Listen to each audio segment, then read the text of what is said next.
Welcome to the Dialogue Project podcast. And here's an interesting one for you. It's called Four Strokes. And in Four Strokes, there are three things that really interest me. The first is the idea of pain as pleasure. And you'll hear the woman's voice talking about that. The second thing that interests me is the idea of corporal punishment, pain as punishment. And you'll hear Stephen, the male voice, talking about that.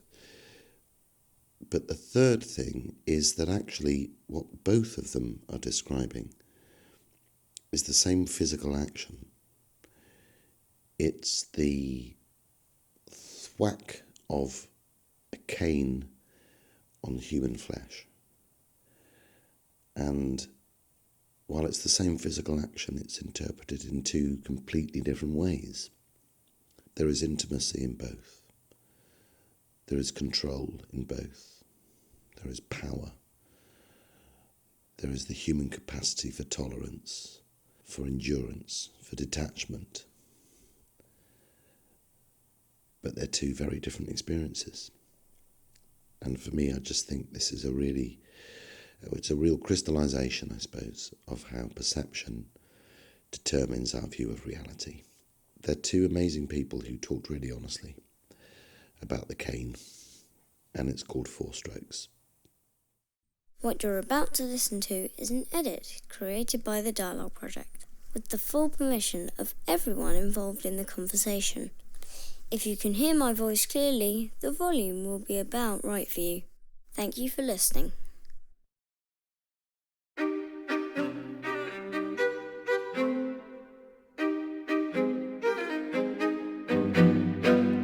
Everybody has toys that they like and toys that they don't like. I do remember it at the time. I knew it was going to come. I like the cane because if you whack me really hard with a cane, I'll get an immediate surge of endorphins. And I remember it was seemed to be a very sort of dark time of year, and we were at school in the part of the house where I was, which was for the boys, really, or young men as we were. I must have been 14 or possibly even 15 then. When did you first realise that you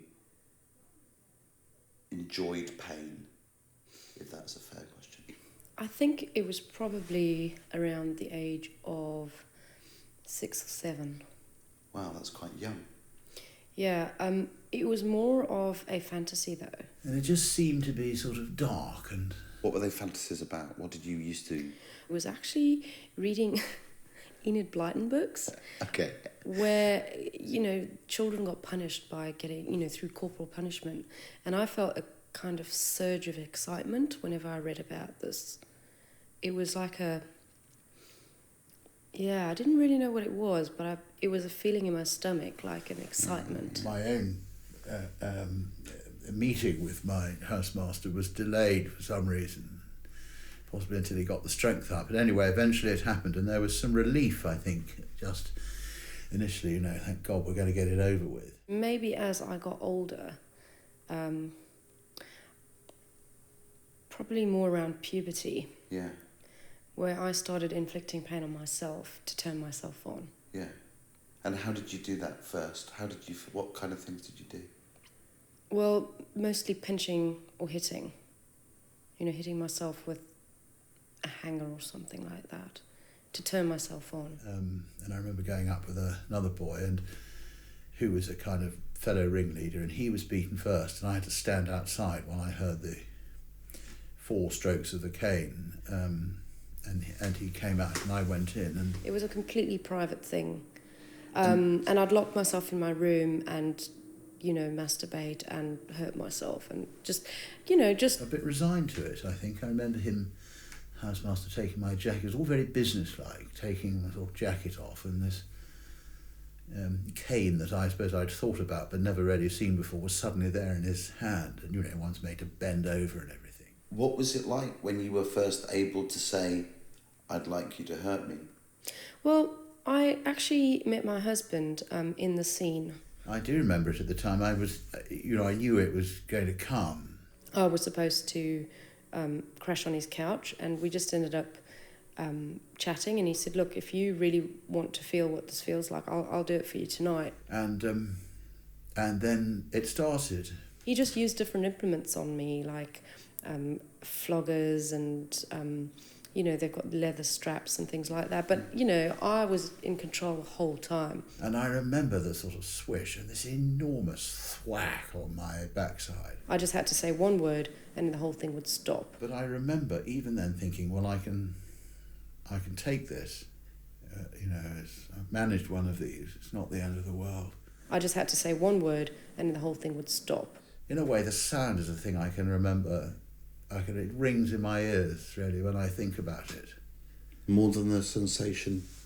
To begin with, that's all there was. There was a sound. I felt the impact, but I didn't feel it. I was off with the fairies. It's not familiar, but there's a certain sort of intimacy about it in a way, because it's on one's own body, and it's kind of connected with. And then almost immediately this pain, like someone had put a sort of flaming brazier on one's backside, comes sort of flooding in. I was in control the whole time.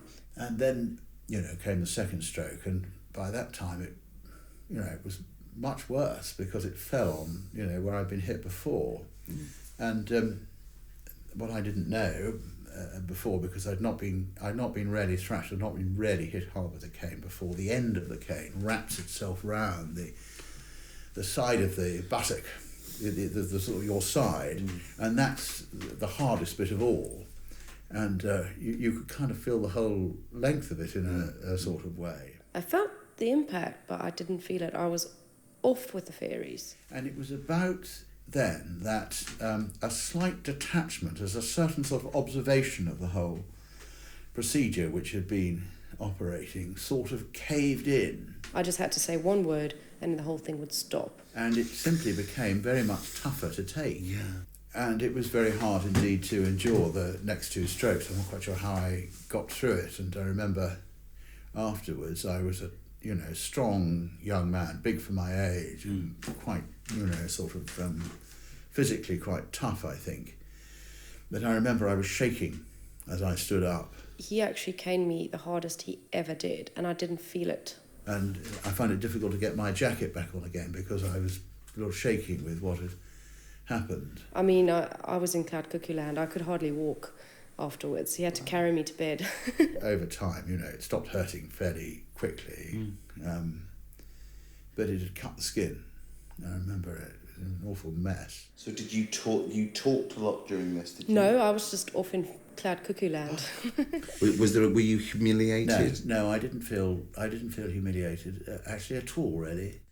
Oddly, for a boisterous young man, I was quiet, a little bit depressed, I think, and but it was more fundamental than that. It was in the pain had only come from my buttocks, but this sort of feeling of being bruised was right in the bones, right in one's sort of psyche somehow. And so when did you first share this aspect of yourself? Hang on, hold on a minute. 32.